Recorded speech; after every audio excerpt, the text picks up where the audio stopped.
Hunggilahing hawik nam hastuna masidam mastu silat meringwang jagat karono siran tondo kawisesaning disana sono sinawung langen wilopo karanto diantu meyeng jaman purwa tuhu guru musik ing bawana meratani sagung kumelip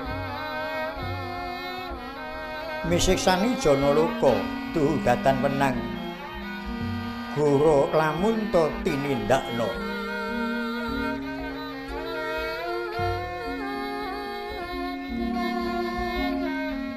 marmo panggung panggeng panggunggung sang murweng kata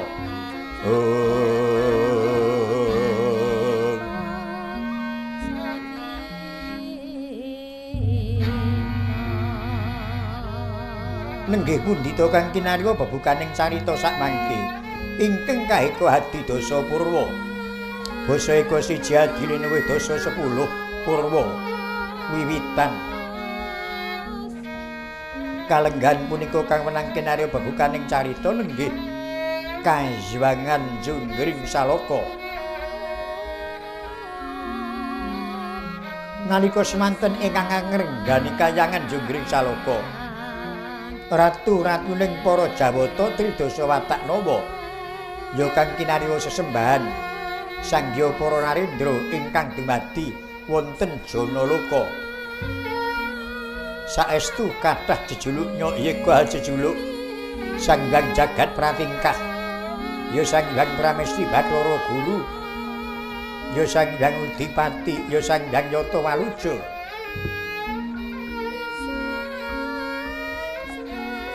ya Sang Hyang Milengis ya Sang Hyang Nilakanta Sang Hyang Caturboja ya Randuwanda Sang Hyang Manikmaya ya Sang Hyang Jagatnata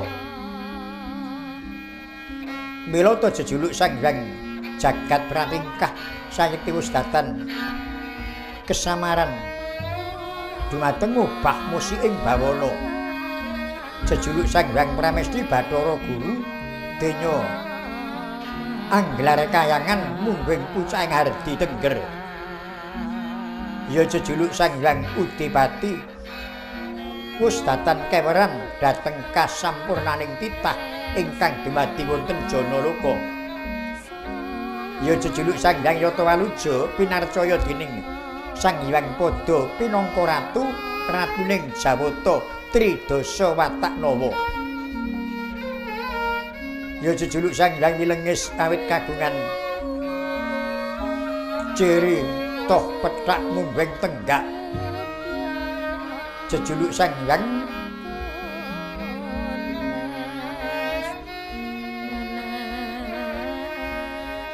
Caturboja karana kagungan asta sekawan saha bau sekawan ya jejuluk Sang Hyang Randuwanda karana kagungan siung Pindha Gandharwa jejuluk Sang Hyang Manikmaya awit saking Sigit Citranira jejuluk Sang Hyang Jagat Pratingkah ya Sang Hyang Jagatnata awit menang Murba Masesa Tribawana Tritelu Bawana Jagat Jagat tigang perkawis ingkang dados purba wisesanira Hyang Jagatnata Jagat ngandhap Jagat madya Jagat nginggil ya Janaloka Giriloka Loka Baka nyata ageng pangwasanira wenang Murba datan wenang Kapurba wenang Wisesa datan wenang Winisiksa natkala semanten pinuju risa juga hanyarengi mangsa Kartika Sang Hyang Jagat Giripati kepareng ngamuraken pasiban agung mungging madyaning bale Marakata ingkang kepareng suwan caket palengganira Sang Hyang Jagatnata biswanira Bathara Narada ya Sang Hyang Kaneka putra ingkang makayangan suduk pangudal-udal Bathara Narada nadyan to cendhek dedeke nanging dhuwur gegayuhane keciwa warnane nanging becik bebudene kesenengan watak gecul marucul kaduk sembrono nanging saged ngayomi Sang Hyang Prajawata datan mukal pinarcaya pinangka tuwa tumangganing para Jawata Tridasa Watak Nawa Bathara Narada mengkeraken wiswanipun Bathara Penyarian kang pinarcaya pinangka juru sastra kayangan Junggring Saloka bagus warnane branyak pasemone tur tolipating pambudi buntas kawruh saliring reh datan mukal cinaket dening Sang Hyang Jagatnata Bathara Penyarian jajar Wiswanira Bathara Masna sumambung pungkur Wiswanira Bathara Sambu kasambet Wiswanira para Jawata Tridasa Watak Nawa miwah para prajurit Durandara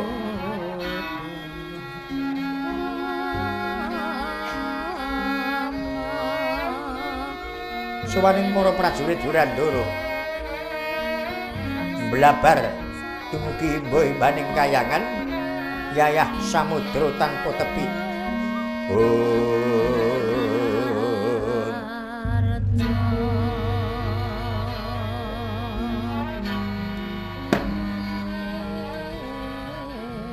dupi Sang Hyang Jagatnata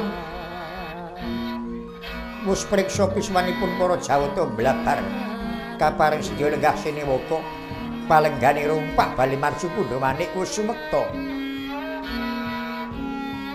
pinaringan lenek kasur babut pramugani pinali pitrindo sinawi pinatik nawarna sinebaran sari-sari Sang Hyang Jagat Giripati binarebek Sang Hyang para Apsari ing sami ngampil kelangenanira kayu klepu dewa daru parijata kencana laring manyura mungging kanan mimah kering sinimakanira Sang Hyang Jagatnata kahormatan swarane bangsa Lokananta mangangkang utek madya gantang binarum pambengo ing sapi bimarang alun bantheng gumludhuk mumbing telenging samudra laya yayah ngorgaken dawana gluduk gluduk gluduk gluduk gluduk tan tan tan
Apsara apsari dumongkon rengganing prabata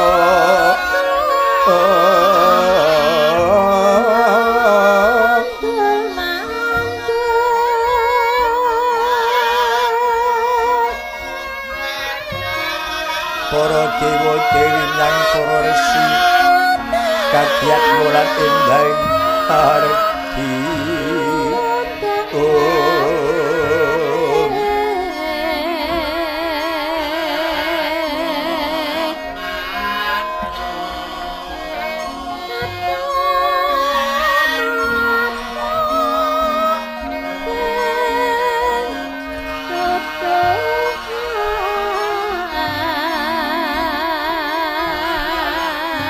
Baing loto kang katiyubing samirana yayah pangawining asta sang resi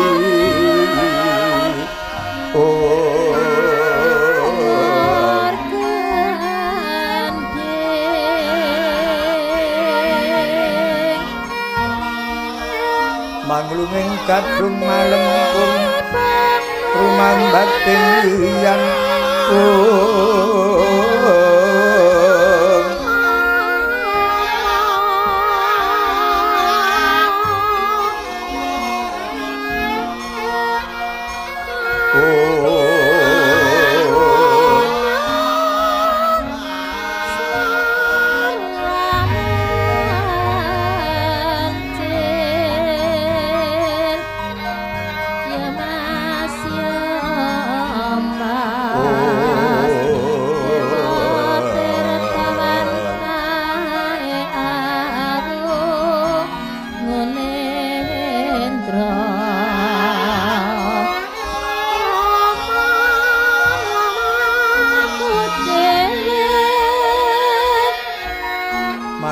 kadung rumah bating liyan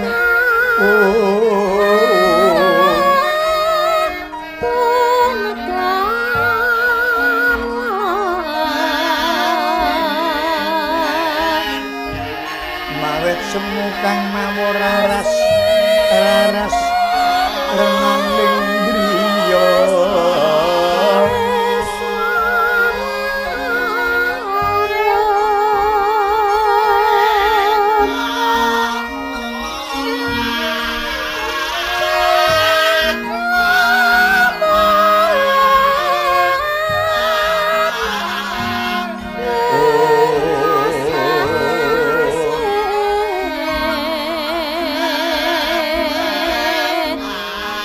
pindha kiswa lukar panjrahing kang puspita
Sang Hyang Jagatnata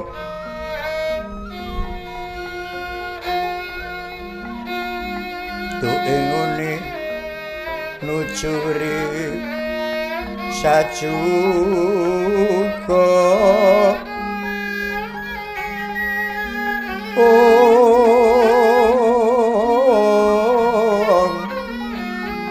kapareng sinewaka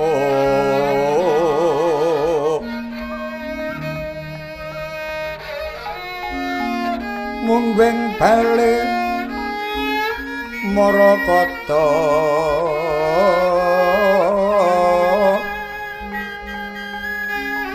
kinarapek putri swarga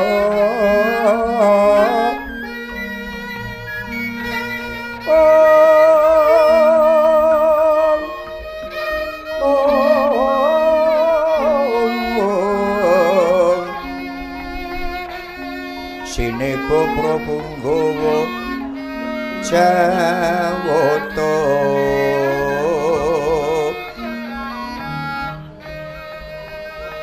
Andher kang samya sumewa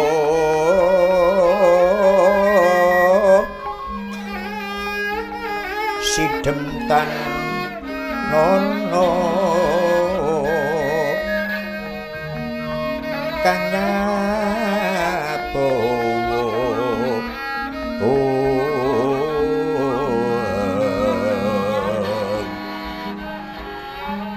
legek jroning driya Sang Hyang Jagat Nata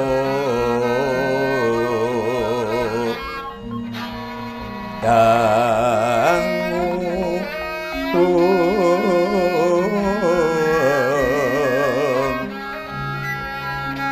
kanyu tatanangan diko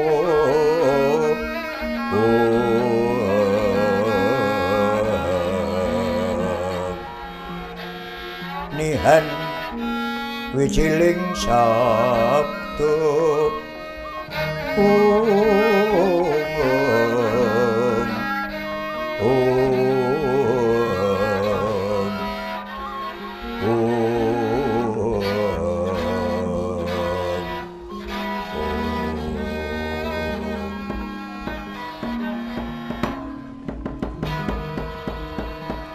yo tori sedeng siniwa Sang Hyang Jagat Nata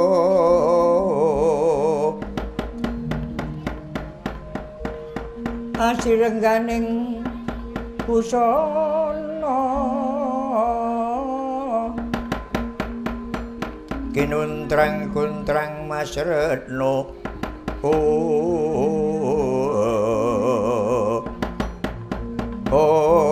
bro cahyane Hyang Jagat Nata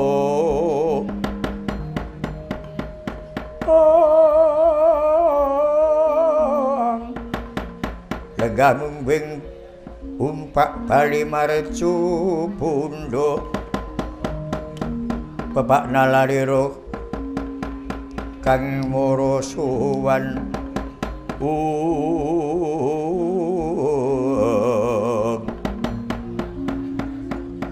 alun Hyang Jagat Nata ngandika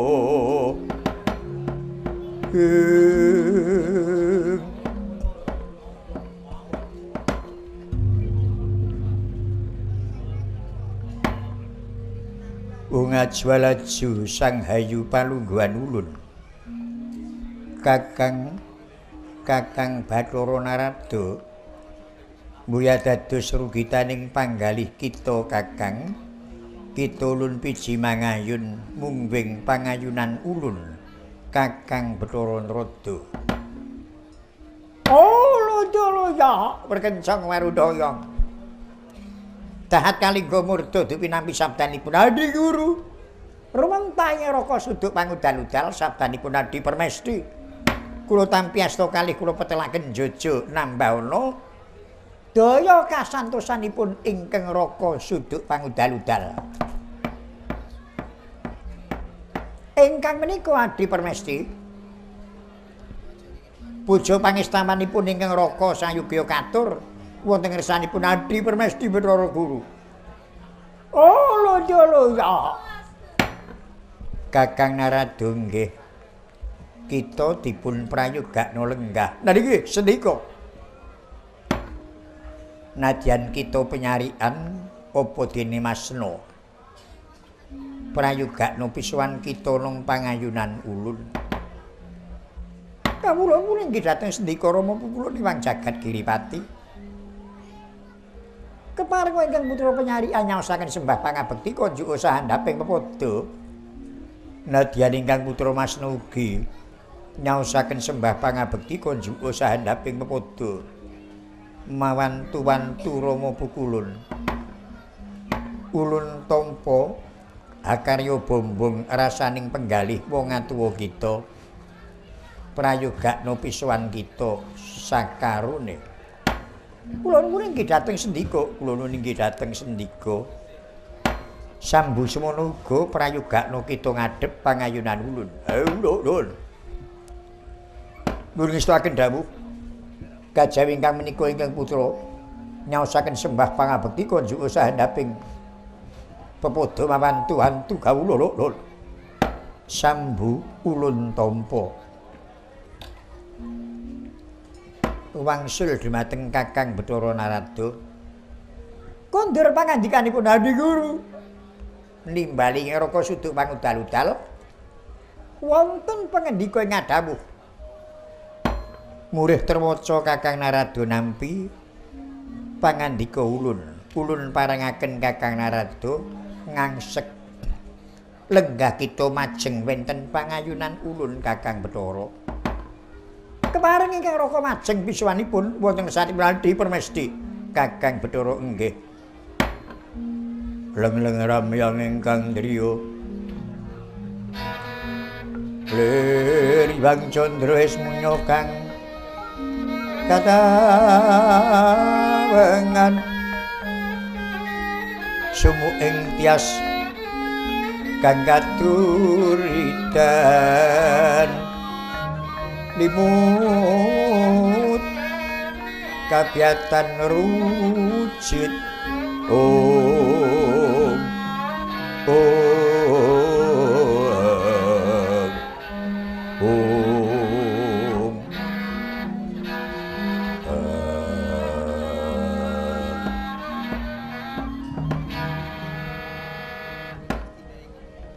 Kakang Bathara Narada Keong Kakang Kaneka Putra Bantheng Wareng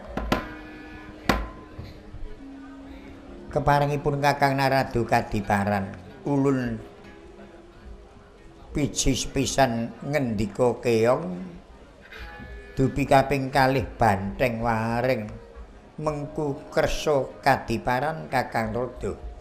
Oh loya. Ingkang raka katimbalan ingkang sepisan matur Keong menika ingkang wonten padusunan. Ingkang wonten telenging samudra naminipun Kul. Dados kula katimbalan ingkang sepisan sampun matur kula. Kaping kalih Bantheng Wareng, Bantheng menika ingkang wonten wana, Wareng menika ingkang wonten dusun naminipun sapi. Dados ingkang raka katimbalan kaping kalih sampun matur penapi. Dados dipun gadhukaken kula sampun matur kula penapi Adi Guru. Oh loya. Oh ngaju-alaju sang hayu palungguhan ulun. Kakang Narada menika sampun ndungkap yuksa tumindak sepecak ngendika sak kelimah kedah saged sinudarsana sanggya para Jawata tridasa watak nawa teka Kakang Narada teksih remen gegujengan kados mekaten. Loya ingkang nama gegujengan menika sampun dados watak wantu. Jalaran kula gadah pemanggih tiyang menika menawi remen gegujengan tegesipun ajeg remen. Upami ketaman raos ingkang susah ngaten nggih namung sekedap tentu lajeng kesupen awit anggenipun remen gegujengan menika mboten kesupen. Nah, tiyang ingkang remen gegujengan kerep remen raos ing manah menika apesipun awet nem. Lan menika sampun dados dados keremenan kula. Menawi kula lajeng boten purun gegujengan malah dadosaken cingak para Jawata tridasa watak nawa winastan kula ngowahi adat mekaten. Oh loya. Oh ngaten Kakang Narada. Nggih. Marmo Kakang Narada tebih ulun celakaken celak ulun mraketaken ulun pitanya dumateng Kakang Bathara. Nggih. Kalenggan puniki punapi ingkang hamurwani sumuing gara-gara. Kawah Candra dimuga pangraos pindha kinebur pelenggan ulun umpak bali marsu pundha manik gunjing kadi jumplang-jumplangno. Kakang Narada punapa mercapada wonten tirta mawa cahya ndadosaken sumuing gara-gara bilih kepara estu mekaten kabanjut kinarya angimbeti tirta kamandanu panggesanganing para Jawata. Menapa mercapada wonten kekayon ingkang mawa cahya ndadosaken sumuing gara-gara bilih kepara estu wonten kayon mawa cahya kabanjuta kinarya anggantos saka guru umpak bali marsu pundha manik. Punapa mercapada wonten sela mawa cahya nuwuhaken goro-goro Kakang Trada. Bilih kapara wonten estu prayogika banjut kinarya anggantos pelenggan ulun Pak Bali Marsu Pundha Manik. Oh, lho. Adi guru mundhut priksa dhumateng ing raka ing murwani sumuking gara-gara. Nggih. Lah menapa boten klentu menika? Klentu kadiparan. Tumrap jagat mercapada Adi guru menika ratu, kula menika namung patih. Badhe digdaya kados menapa patih kawon kaliyan ratu. Badhe pinter kados menapa patih kawon kaliyan ratu. Semanten ugi wonten kayangan badhe ulun dipunanggep waspada paningal, dipunanggep digdaya Sti Mandraguna. Tentu kawon lan Adi Permesti Bathara Guru. Kakang Narada Prapi leres ngendikanipun Kakang Narada. Bilih mercapada ulun puniki ratu Kakang Narada patih winastan marangka dalem. Tegesipun patih kedah saged ngrangkani wataking ratu. Mila nadyan ratu menika sampun buntas kawruh saliring reh agal miwah halus nanging sedya damel ubenging ring negari boten kenging nilar patih. Najan ulun semanten ugi menggalih ruwet rentenging jagat raya kedah boten saged nilar Kakang Narada awit ulun Kakang Narada bebasanipun curiga kaliyan Rangka. Curiga kedah saged manjing Rangka. Ulun curiga Kakang Narada warangka. Menapa temtu yen curiga menika saged manjing Rangka? Temtu saged dereng kantenan. Nggih nek curigane lempeng. Nek curiganipun bengkong tinjing-jing napa mboten saged manjing ngene. Kakang Narada menika lajeng dawah gegujengan malih. Yen mekaten kula matur nuwun Adi Permesti bebasan tumindak sepecak ngendika sak klimah mboten nilar ing neraka. Dados ing neraka wonten kayangan menika wonten pigunanipun mekaten. Nggih. Bilih Adi Permesti mundhut priksa ing neraka ing murwani sumuing gara-gara. Awit saking lekasipun ing wayah kenakean pun dosa muka. Ingkang kalenggan menika mbangunaken teki wonten lengkeng harga himawat. Dene panuwunipun dasa muka anggenipun bangunaken teki ing neraka mboten saged matur. Ingkang menika kula sumanggaaken Adi Permesti Bathara Guru. Oh ngajwalaju Sang Hayu Palungguhan ulun. Menapa mboten saged lajeng dipun jugaraken mekaten? Menapa Adi Permesti kesupen kaliyan watak mantunipun keng wayah Dasamuka. Wayah kenakian Dasamuka gadah penuwun dhateng Adi Guru mbangunaken teki wonten lengkeng harga himawat menika sampun nami njangkepi tata krami. Cobi menawi Dasamuka menika mboten jangkep tata kraminipun hak temtu minggah dhateng kayangan mboten mawi seraba amargi panganggepipun Dasamuka menika sampun pinutra dening Adi Permesti. Awit Adi Permesti menika sanget anggenipun bombong dhateng wayah kenakan Rahwana. Oh ngajwalaju Sang Hayu Palungguhan ulun. Pangangkah ulun marengaken Dasamuka angaken yoga ulun. Menika supados Dasamuka saged ngleremaken ubaling kanepsun, ubaling angkara murka Kakang Narada. Ha niku lek sanesipun Dasamuka. Menawi Dasamuka dipun ayomi Adi Guru, malah saya cecangkraan katen. Yen mekaten Kakang Narada sampun ngantos kedangun. Prayoginipun dipun jugaraken Dasamuka anggenipun bangunaken teki. Nggih. Upaminipun Dasamuka menika mangke boten purun dipun kendelaken, boten purun dipun wangsulaken wonten Mercapada. Purbawasesa ulun paringaken Kakang Narada miwah sanggya para Jawata Tridasa Wataknawa. Oh, lho ya. Terwaca sabdanipun Adi Permesti Bathara Guru. Kepareng ingkang raka lajeng medhak wonten Mercapada merpeki ingkang wayah Rahwana Raja Kakang Bathara sampun ngantos pegat kaprayitnan. Senadyan to ingkang putra penyarian semanten ugi nyuwun pangestu keparenga nderek tindakipun Siwa Bathara penyarian aja kurang prayitna. Ingkang putra Masna semanten ugi nyuwun tambahing pangestu kepareng nderek tindakipun Wanarada Masna ingkang prayitna. Ingkang putra Sambu semanten ugi nyuwun tambahing pangestu keparenga nderek tindakipun Wanarada Sambu Haulun. Ngati-ati aja gari duga-duga digawa. Kamruna lon. Lho dateng sendika. Oh, to. Titipurna sabdane Sang Hyang Jagat Giripati.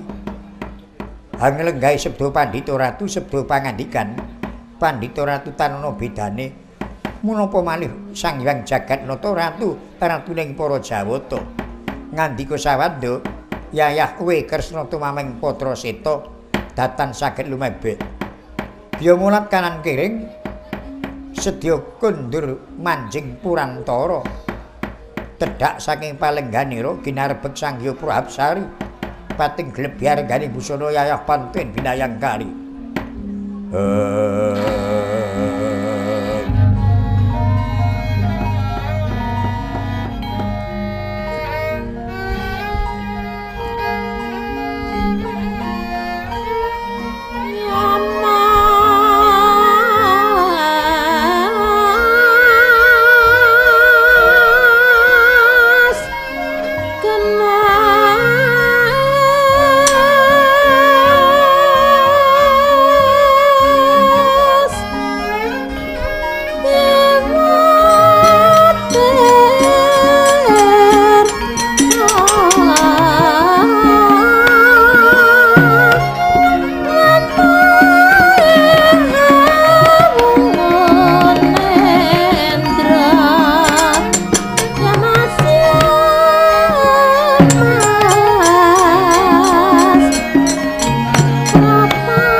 Sang Hyang Jagat Giripati kepareng tedak saking pelenggane rupak bali Marsupudha manik manjing saklebeting Purantara wonten madyaning margi kadherekaken Sangya Prahapsari pating glebyar pating palunsar rengganing busana sigra Sang Hyang Jagat Giripati wis manjing wonten saklebeting Purantara kepareng Hyang Jagat Giripati meminta sing Hyang Widi minggah wonten saklebeting Pura Manguneng wis ngasta dipana ratus sigra mangsah semati Sang Hyang Jagat Giripati wau. Kandhane lir kembang kadung winur lan kembang menur ambabar gondo harum miwahayata-yatan kuku sing dupa kumelun kelun amor mega mimba Bathara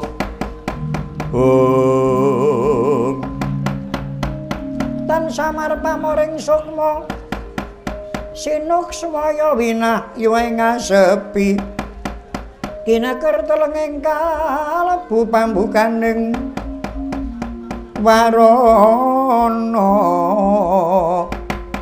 talen saking liyep layap ing aluyup pesating sumperna sumusuping rasa jati bul makantar-kantar urubing dauna yayah sundul ngawiyat kuku sing dupa pratandha katarima panmunira Sang Hyang Jagat Giripati sinegeg ingkang wonten saklebeting Purwanguneng kacarita ingkang tedhak saking Bali Marakata mungging madyaning repat kepanasan Sang Hyang Kanika putra Hangawe Sangya Prajawata dupi para Jawata mangertos panglamining asta Sang Hyang Bathara Narada pating bleber pating bulung yen Cinadra yayah mina katempuh jala solah bawane.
Jawata kang samya mara seba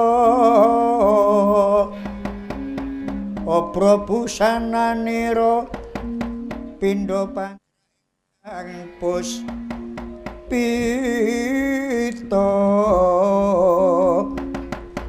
mongko tindhing prawira tu ambek sudira rumahap sanggya prajurit Jawata sumekta hangayai karya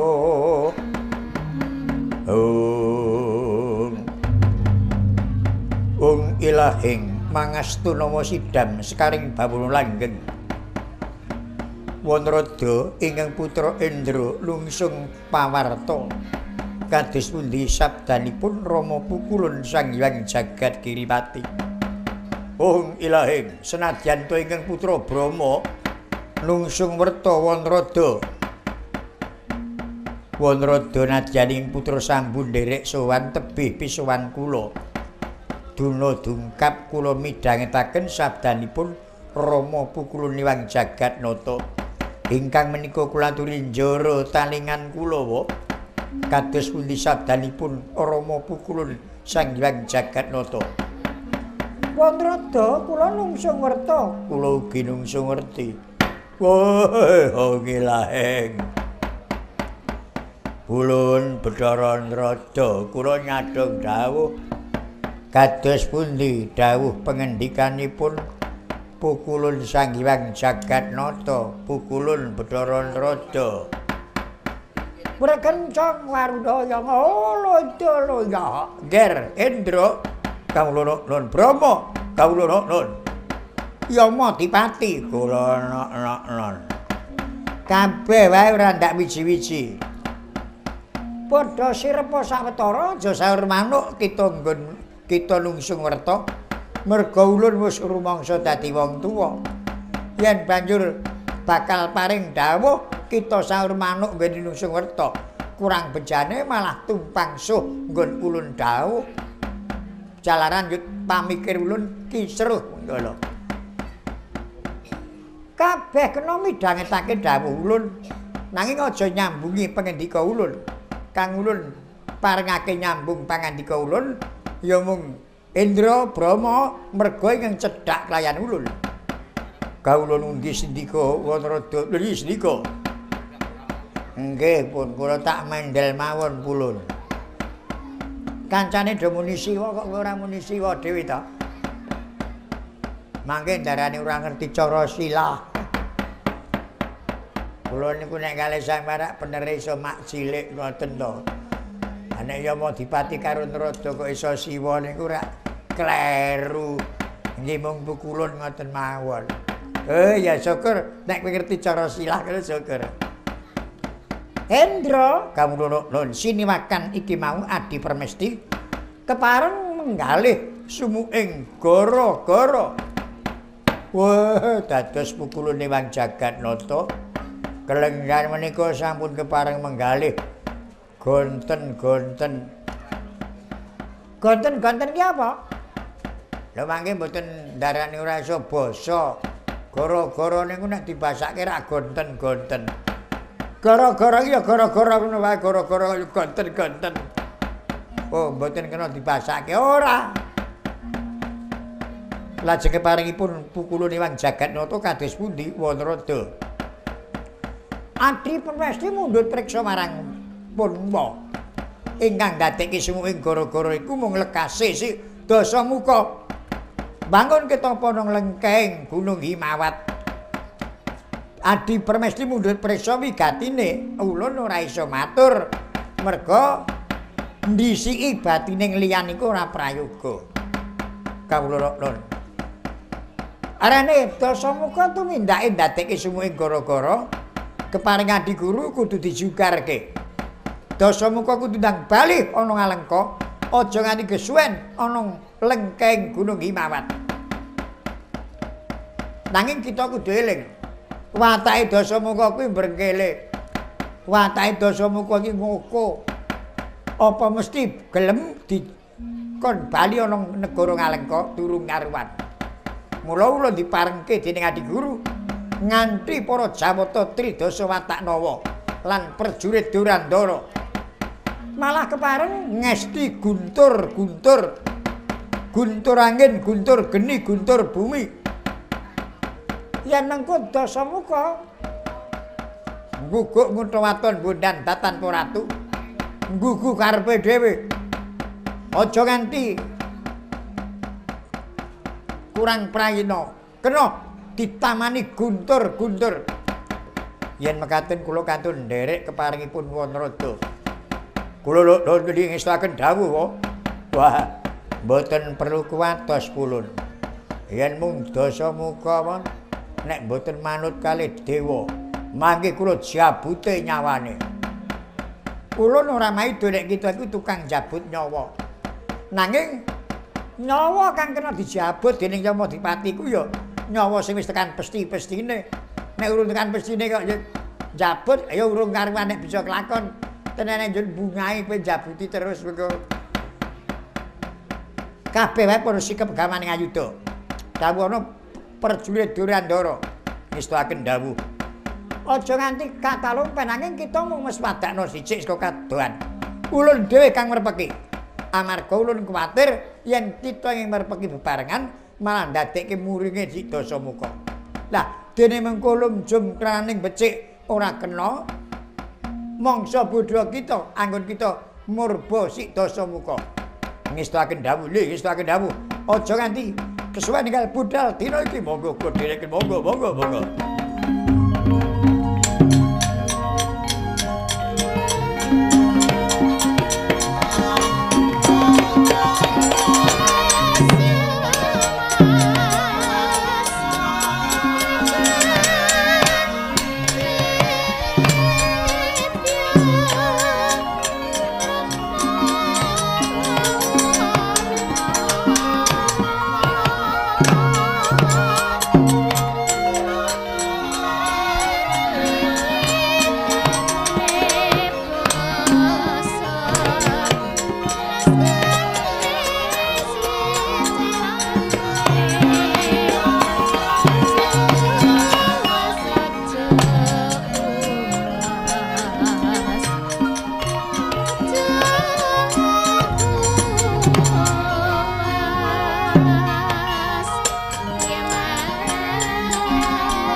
Sinigeng tindaknya para Jawata Tridasa Wataknawa kang kinarya sambeting carita nenggih lengkeng harga himawat wonten teja sumarat sumunduling awiyat ingkang babar teja sayekti Narendra Ngalengka Diraja ingkang ajejuluk Prabu Dasamuka ya Prabu Rahwana Raja. Lah punika to warnanira. Prabu Dasamuka ya Prabu Rahwana Raja. Narendra gagah pideksa gengaluhur. Salira nembaga gumenjleng lamun ketaman landheping dedamel. Pasuryane abang mangar-mangar kaya kembang ora waribang. Eling-eling senajan to titahing Bathara wujud manungsa nanging kagok Gandharwa ora mokal modot siunge sak culaning warak dasar kalungking ngarat Narendra Stigdaya Seti Mandraguna nanging keciwanipun kadigdayan kanuraganira datan kinarya ngayomi para kewula amung kinarya nguja hardaning kanepsun satemah sang nata kesingan watak murka ambek angkara budine candala sumungah angangah kumedah angakahi jagat murihing jagat pinunjul pribadi nanging mengkeraken dhateng Panembah Jati ora mukal gampil ginudha dening iblis lanat satemah tumindak maksiat tan priksa piwucal ingkang luhur datan saged nampi pitedah ingkang suci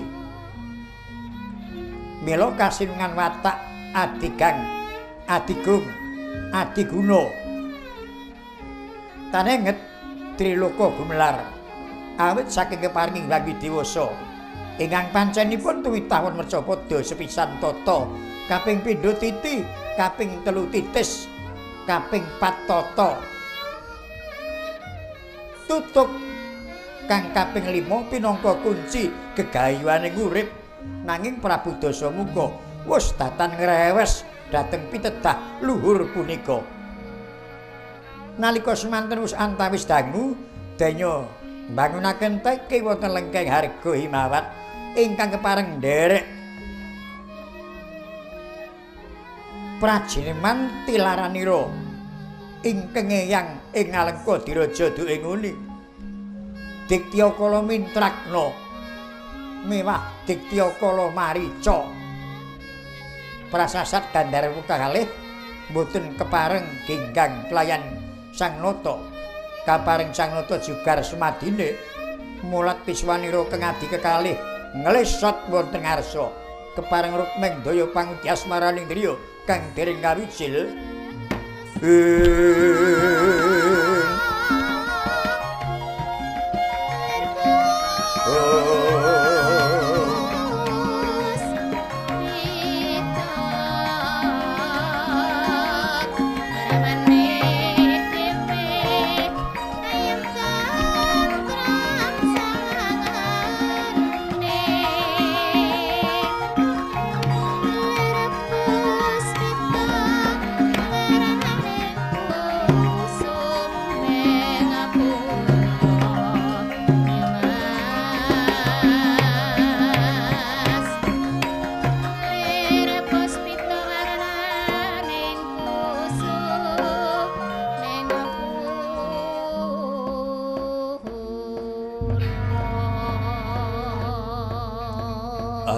ingkang puspitorum kang kasiliring samirana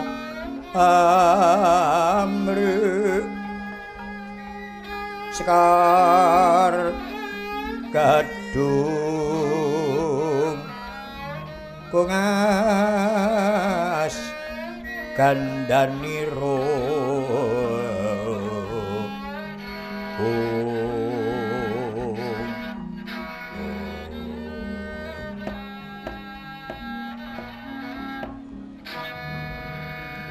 Yestungkara jagat manik raja dewaku. Iya. Kaki kala Mintrakna. Kula nuwun wonten dawuh ingkang pangandika sinuwun. Apa dene kaki kala mrica? Wah, dalah. Wonten dawuh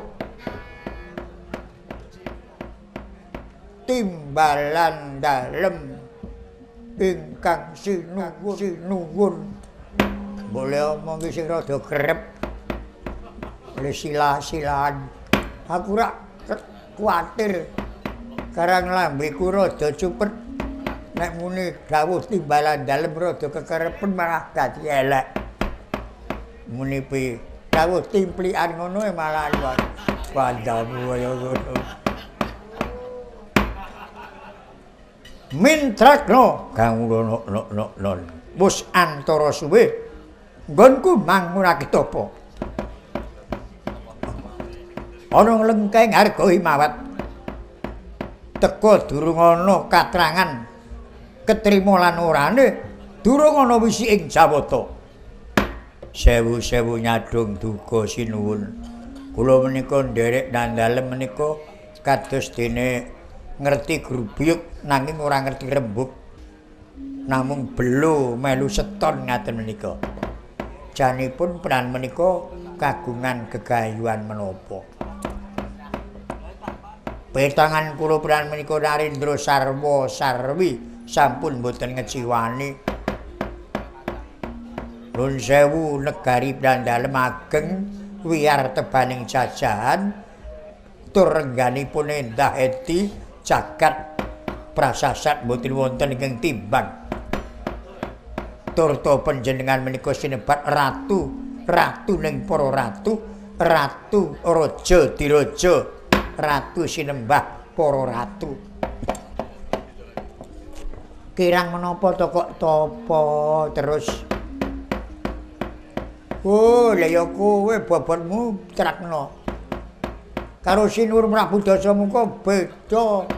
Kowe iki kira-kira entuk sak cemplungan ngono wis trima. Malah kepara jalin seringat. Ganti kaya apa? Kaki kala mrica apa dene kaki mintrakna. Perlu tak babari merga kowe iku buta kelangenanku. Buta kinasihku. Ora kena pisah karo aku kang menang jaga kawidagdanku. Kula nok. Kowe ngerti? Aku katemben boyong Retyan Warasinta. Senajan to serana tak dusta nang kasunyatane kelenggan iki wis dumunung Taman Masoka. Kaelokane nadyan to jejering manudya ora kepengin marang gebyaring Mas Picis Rajabrana. Ora wedi marang saliring bebaya liyane Sinta. Ana Taman Masoka. Rengganing Taman Masoka endah. Edi. Retyan Warasinta areng ngagem busana ingkang kaya ngapa? Tak sumektakake. Abdine akeh nanging betenging Taman Masoka dijaga buta-buta tanpa wilangan. Nek lumrah kudu wedi lan kepengin marang gebyaring Brana Picis. Lah kok dadi kaya Tugu Waja tekate sentosa bebutene. Najan Nusantara suwe ana ngalengka. Aku durung tau kepadan karsa. Janji aku mlebu Taman Masoka ming Trijata terus sing nemoni aku. Sinta ya aja meneh kok ngeruhi. Ngenget dhewe ora gelem. Anggere aku mlebu Taman Masoka ming diduduhi gegere. Aku jerar muntap rasane atiku. Ya begjane Trijata bisa ngleremke kanepsonku. Wasana aku nampa dawing Jawata. Bisa kelakon besok aku bakal diladeni Sinta. Lan mapane nang Taman Masoka ora bakal kadenangan dening ingkang ndarbeni yaiku satriya kang aran Rama. Nanging kudu ingkang jaga Taman Masoka iku buta putih. Sak lumahing Bantala. Sak kurbing akasa ora ana tak gobiak. Mula kudu aku munggah ana kayangan. Arene aku memalatsih memanuhara karo Sang Hyang Jagatnata. Mula aku mung mandheg ana kene mbangunke tapa.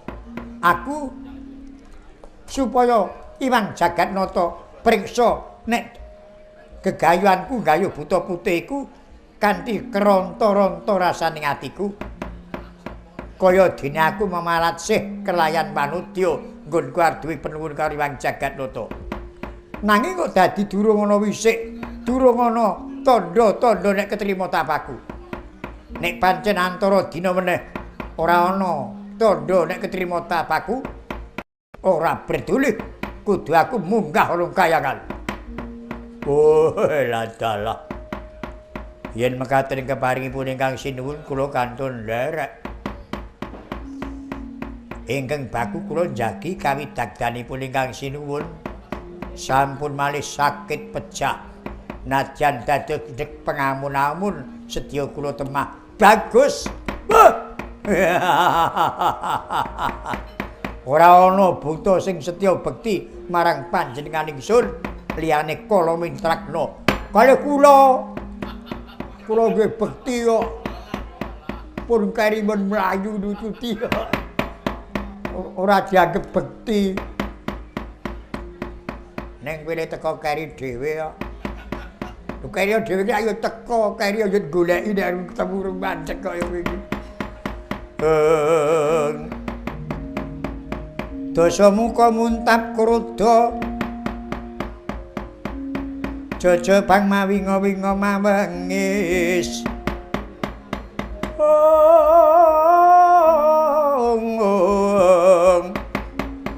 Dupi mulatri sang bayu sunu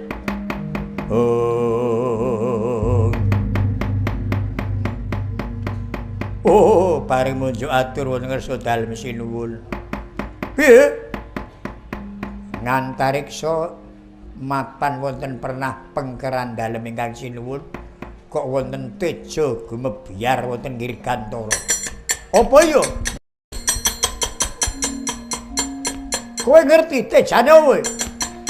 Wah, babar pisan mboten ngertos kula. Goblok. Buta abdi ratu kaya mengkono ora ngerti. Nyemanggaaken kae tejane para dewa. Para dewa, iya. Yen mengkono bakal ketrima kang dadi panuwunku. Kowe aja padha kurang prayitna. Tak prepekane. Mbok menawa ki dewa bakal minangkani panuwunku.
Ya nonton wong aprang tias bodhosna. Sak sampunipun sawetawis pukulun kula ngadhep. Kebareng kula nyuwun priksa wonten kersa kados pundi pukulun merpeki lengkeng harga gimawat papan ingkang kula nggih bangunaken teki. Dasamuka kawunon. Ulun tumeka ngarsa kita ing utus Adi Permesti Bathara Guru. Kita mbangun ketapa ana lengkeng Gunung Himawat. Gedhe perbawane ndadekke sumuking gara-gara kayangan Junggring Selaka. Ulun supaya jugarake bawane kita wis jugar semadine syukur mangayu bagya. Ulun kadhawan mundhut priksa. Wigatine kita apa kok mbangun ketapa nang lengkeng Gunung Himawat. Waleh-waleh menapa pulun? Kula sampun rumaos pitados dhateng kawas kithanipun para dewa. Kula pitados sakderengipun kula munjuk pulun tentu sampun priksa mobah musik ing manah kula. Ya nanging adile wong takon iki ming kudu diwangsuli. Kita prayoga waleh apa wigatine? Yen kula kedah munjuk waleh-waleh menapa? Kula nampi wangsiting Bathara. Saged kalampah sedaya panjangga kula. Nanging kula kedah gadah prajineman buta putih. Gumelaring jagat kula gobiak. Inggih wonten telenging wana, wonten dusun ngadusun, lengkeng ngarga, pucaking ngerdi, lan kitha-kitha negari kanan kiri ngalengka, boten wonten Gandharwa Seta. Lajeng pepuntoning manah kula kedah wonten kayangan. Mila kula lajeng bangunaken teki, kula yen suwan ngersanipun Wang Jagatnata mboten srana bangunaken teki. Mindak nampi dukanipun Wang Jagatnata. Mila kula sakmangke badhe nyuwun Gandharwa Seta.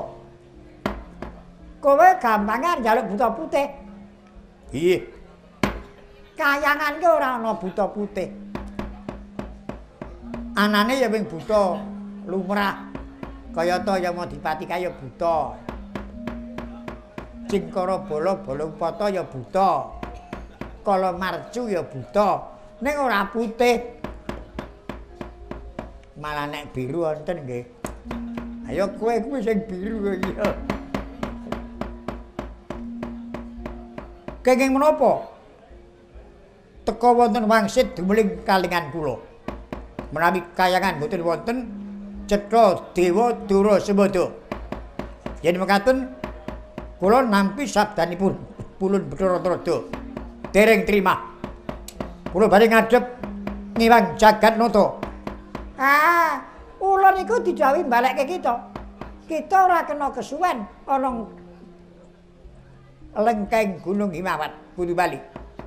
Ora kena kita mapan ana kene Bali. Kula wangsul menawi sampun angsal damel. Yen dereng angsal damel, malah kula badhe minggah dhateng kayangan. Bocah apa ya iki? Aku iki dewa. Lah apa ora wedi karo dewa? Pancenipun kula ajrih. Kenapa kok ndak nganggo pancene? Ora sanggo pancen. Kula ajrih katen. Pancenipun ajrih, lah ngirene pukulun boten minangkani penuwun kula. Kepeksa kula boten ajrih. Wani karo Trada. Nggih, kepeksa nderek ngladosi. Bocah apa iki ya? Mongso kanggo tampil ke mungsuh Trada. Najan Trada iki wis tuwa ning dewa. Kula boten ajrih pecah. Penyarian kok mung doble wae. Ana wong tuwa pekenengane malah doble wae. Kula wis tani yen Siwa Trada badhe temandang sing nama-nama kok sing tuwa kon drakalan iki. Dasamuka lamun kita ora gelem bali ana Mercapada, penyarian ingkang bakal banjut yukswamu.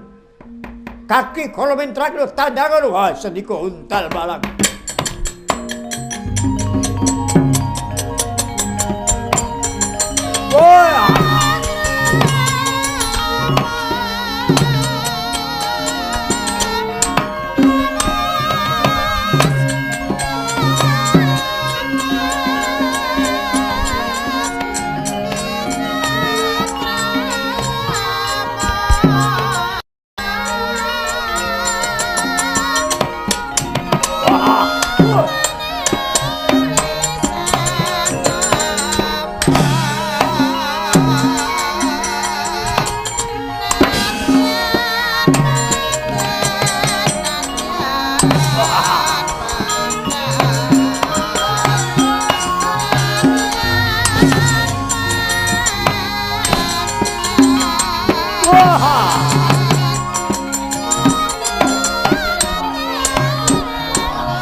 Kepiye di penyarian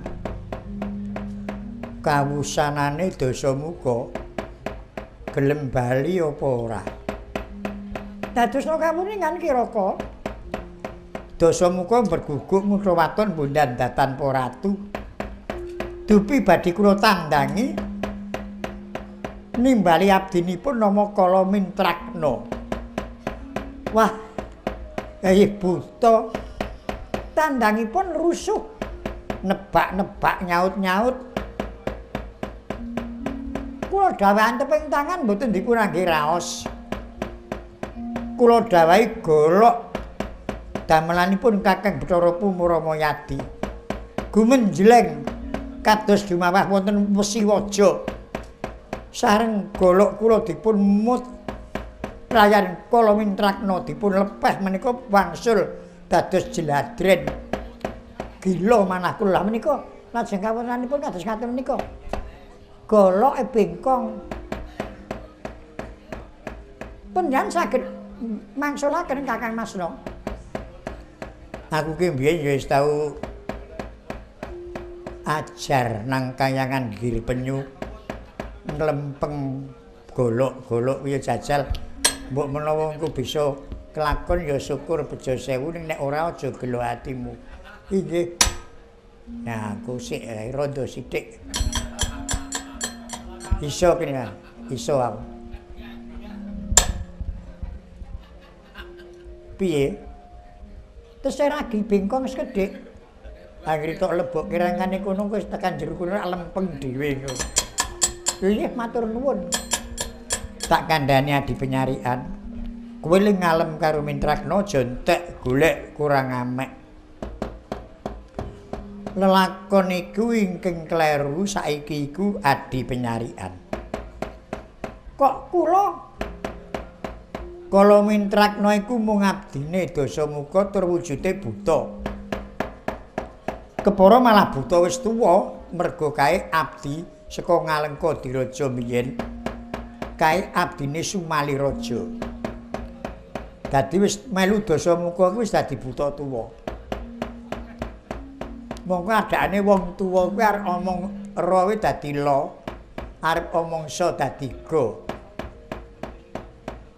Wis suda dayaning Pancandriya kaya ta upama mripat, wis suda awase, kuping wis suda pangrungune, awake ya wis suda karosane. Wong wis tuwa kaya mengkono kuwi sing isih ajeg ki mung karek kekarepan tok. Nek karep kuwi karo sing nom-nom kuwi ora gelem kalah. Ning ya ana paribasan kerot tanpa untu. Nek kerot nganggo untu rak kerut-kerut, nek tanpa untu rak ming klusut ngono. Pancene lelakon iki sing menang rak kudune iki adi. Lah kok dadi adi sing kalah karo titah, rak kuwalik. Ning sing kleru iku si Adi. Klentunipun si Adi penyarian iku dewa bagus. Ning isih seneng gembagus. Dewa pinter ning keminter lah kuwi. Suwanana ngersani Wang Jagatnata nek ora ana ngarep dhewe gelo. Suwanana ngarep nek mburi dhisik sing ditimbali kowe tingak-tinguk sajake ora trima penggalihmu iya to. Ning nek ana pakaryan ayo jut kaya ngono kuwi. Beda karo Masna. Dewa anteng. Ora tau duwe solah bawa. Ana paribasan pengawak gong. Gong kan ora dijagur ora muni. Le jagur mung karang-arang. Nek muni maremke ati. Anek pun kakang musuh buta kaya ngono kae, ora perlu temandang ngetok kerusan, ngetok kadigdayan. Tak damu ora mati.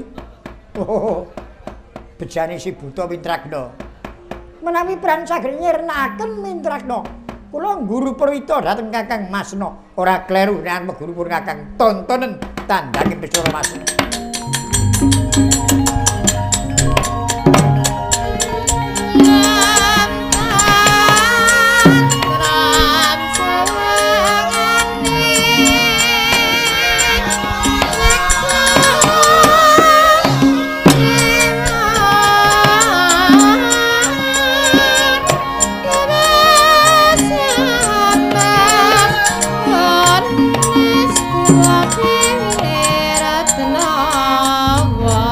Ora Jaya Marata imbang-imbang padha yen padha waspadakno adi penyarian mintrakno tak kapakke apa aku ndandak mijil riwe ndandak ngetok karusan rak ming tak damu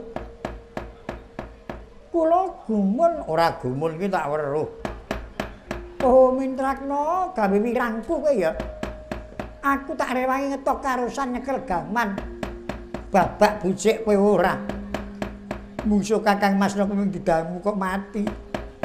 Aja gawe wirangku to mintrakno. Tangi ya. Kakang Masna kalahno iki mungsuh apa kanca iki. Wong jarine kanca kok malah mujek-mujek ki menangi mungsuh. Ayo nyoto kowe digdaya tangi aja tinggal playu kaki dewa.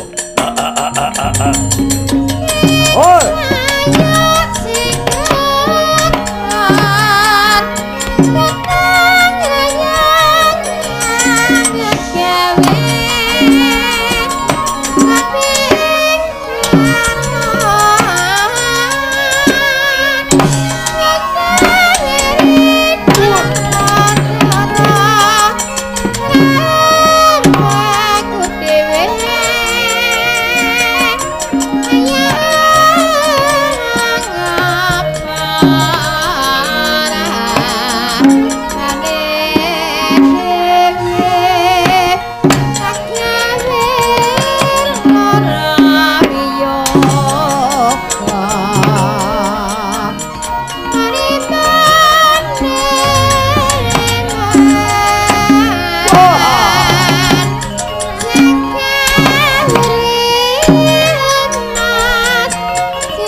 Sloka iki anggere kecekel Kakang Masna wis entek. Diwalus anteng ora kokean omong ning nek tumandang merantasi. Iya ning pun Kakang ya kalah. Beda karo penyarian kokean omong. Ning ora tumandang ana kapakarian ora merantasi. Pejahe kemawon karo mintono Kakang Masna. Iya ning pun Kakang ya kalah. Dasare pengawak gong. Gong ini ora dijagul ora muni. Mongko nek muni maremke ati. Ora jeneng mokal nek timba nggon gong jebul ora digongi. Nggon gongi awoh mata. Iya ning pun Kakang ya kalah. Dasare mbok ya wis ya. Oh, Kakang Masna wis prisa ket mawe kok ndak. Badhe ndak pundi? Arep mundur mintrakno sampun pecah kene urung kok mundur kalah dewanteng niku iso kalah mbok ya wis ya wit mau kok le unta ganteng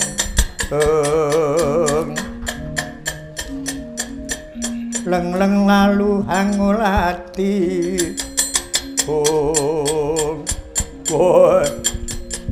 kadangku para dewa mundura dosa muka sak pendereke tak rampungane.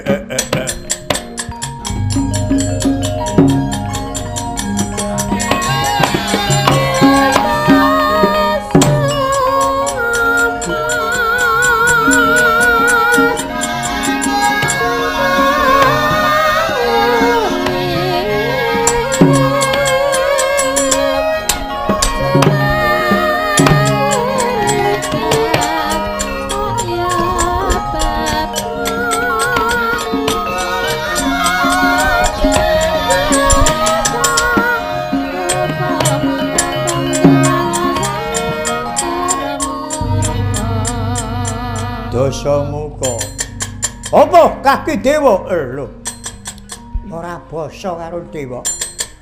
Aku basa ya dadi Sulaya, ora basa ya Suraya. Wis jagake le selaya to. Oh babamu. Kena tak eman kowe bali. Aku bali nek wis gawa buta putih. Kena tak eman semingkira kabeh. Legane atiku kudu bisa sowan ngesani pukulan Bathara Guru. Ora kena ndak eman jabut nyawamu. Tak kembali kadidayamu ya Modipati.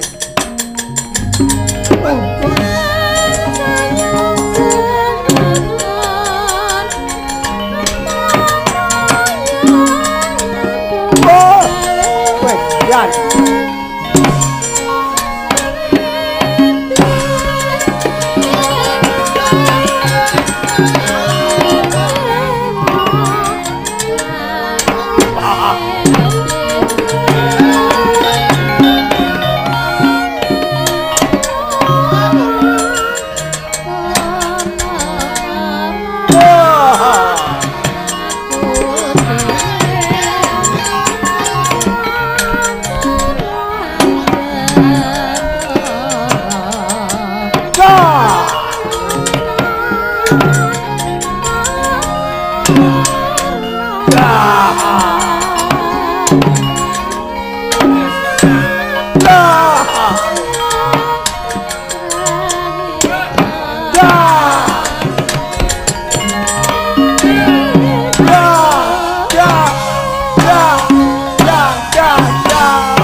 Jembar tiba nyeruduk-nyeruduk nendang wetenge wong tuwa nganti mak penjelut.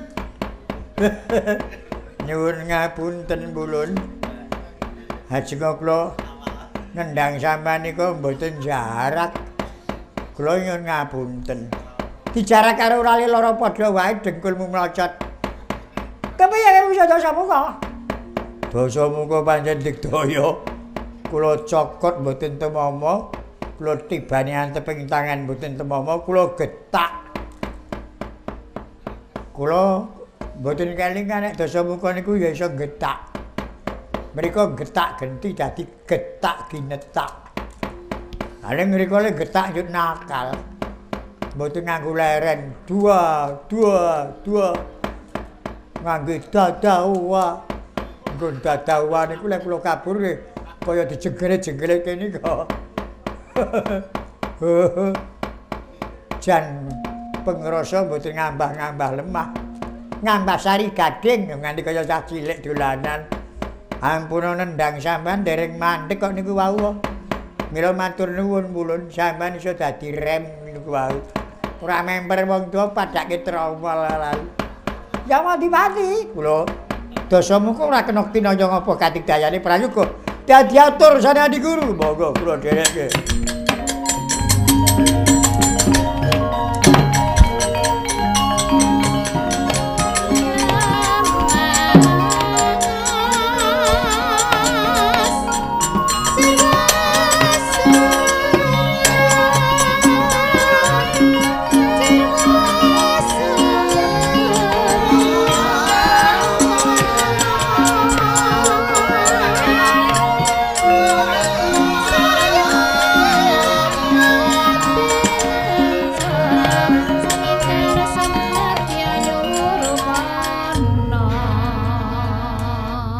Kadiparan Kakang Trada Purwamadya Wasana Kakang Narada ulun pitados mangsulaken wayah kenakan dosa muka. Pareng matur sareng Adi Guru saya kula panyuwun pangaksama. Nggih. Dosa muka mbangunaken teki menika gadah penuwun badhe nyuwun Gandharwa Seta. Lajeng kula mundi dawuh Adi Guru supados pun wangsulaken dosa muka. Nggih. Mboten manut. Pasulayan Rembag dados Pacakara dipun krubut para dewa. para Jawata lajeng kados pundi kawon sedaya. Muntap raos ing manah kula. Kula lajeng tumut Pacakara. Kakang Narada nyelirani Pacakara. Enggak. Kula kalah. Sareng ngertos yen kula kalah sumbar. Aja mengkowe Narada. Bathara Guru kon maju. Tak pretelane tangane. Adi Guru lajeng dipreteli. Menika Dasamuka. Dasamuka. Tiyang Dasamuka menika saweg muntap kanepsanipun mestinipun mboten enget bilih kula menika dewa sesembahanipun. Mboten dados menapa. Mboten muntap raos ing manah Adi Guru. Tiyang kula mboten mireng kiambak. Iya ya. Kula mireng sumbaripun Dasamuka ngaturna nyumbari Adi Guru panas manah kula. Majeng malih kula. Majeng malih nggih. Kula dicekel cek dibanting buat. Kula lajeng sumbar malih. Aja mengko Narada. Bathara Guru kon mrene. Tak idak-idake kok. Adi Guru lajeng didak-idak. Dasamuka menika nggih. Kakang Narada sampun kathah-kathah anggenipun ngraosi Dasamuka. Dasamuka sampun wonten pengkeranipun Kakang Narada. Punten buri kula. Nggih. Tekae ra omong-omong. Dek krungu kabeh lek ngomong iki wae. Krungu kabeh lek ngomong iki mau Dasamuka. Menawi kula pinuju tilem ngaten nggih mboten mireng. Sareng kula nggih saweg mboten tilem nggih mireng. Pancen aku ngobong menggali Adi Guru men muntap kanepsane. Kula Adi Guru dobong ya ora mempan. Padha raharja Dasamuka kawula pangestunipun Rama Pukulun mboten mangki sampe kala pangabekti kula kunjuk Yaya Luntampa.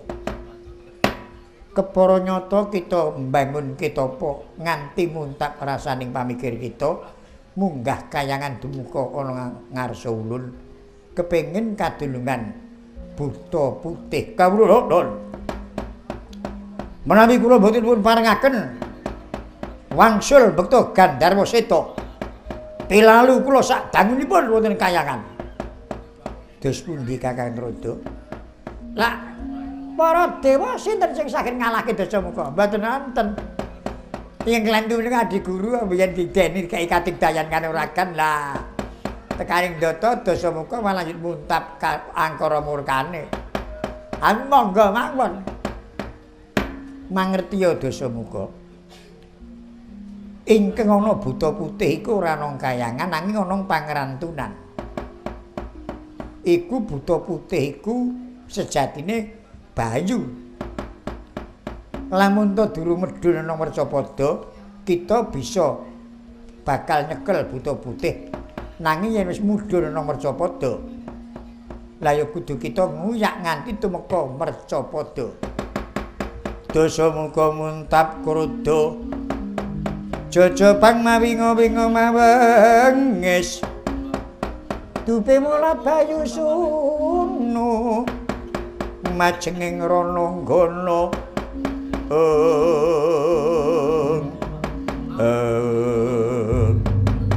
yen mekaten nyuwun tambahing pangestu kula merpeki pangrantunan sedya nyepeng Gandharwa Seta ingkang ati-ati Dasamuka.